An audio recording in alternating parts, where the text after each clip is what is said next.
now the floor goes to Protection of Rights Without Borders, followed by the Holy See. Please. Thank you, Madam Moderator. My name is Hasmi Karuchnian, and I'm presenting local NGO Protection of Rights Without Borders, based in Armenia. The national law in Armenia prohibits torture, inhuman and degrading treatment. Nevertheless, the local NGO community expresses collective concern regarding that members of police abused individuals in their custody with impunity and lack of effective investigation. We, as civil society, condemn the illegal actions of police and any manifestation of violence, the use of special means by the police, which in many cases are unnecessary and disproportionate and therefore illegal. Dear delegates, participants, OSCE participating states have repeatedly recalled that no exceptional circumstances can justify torture. Yet, torture and other forms of ill treatment are still widely practiced across the OSCE region, being unpunished. To date, 23 Armenians are held in arbitrary detention in Azerbaijan.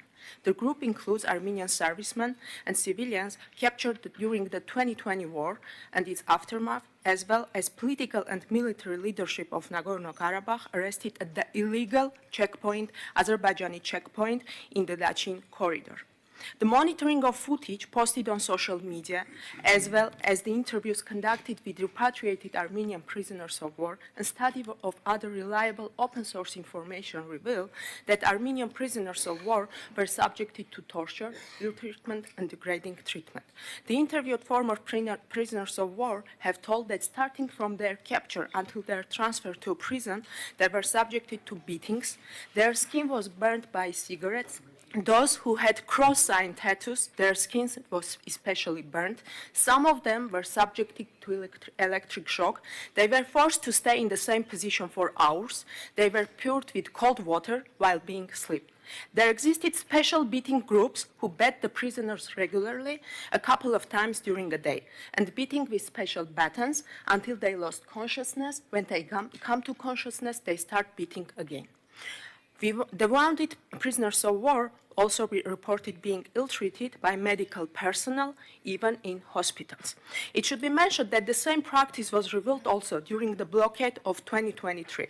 During the blockade, many Engar residents, including those in need of medical assistance, were hesitant to cross the checkpoint due to the fear of being abducted. Until now, we are witnessing the continuation of the long-standing criminal behavior of Azerbaijan authorities, which is nourished by impunity. Azerbaijani authorities have failed to conduct effective investigation of allegations of torture and other forms of ill treatment, bring perpetrators to justice, and combat absolute impunity. The lives of all ethnic Armenians held in captivity in Azerbaijan are in grave danger, and they are exposed to a significant risk of torture, ill treatment. I thank you. I thank you, Madam. And now the floor goes to the Holy See, followed by Human Rights Commissioner in the Republic of Kazakhstan. Thank you, Madam Moderator. My name is Pavel Talapka, representing Holy See.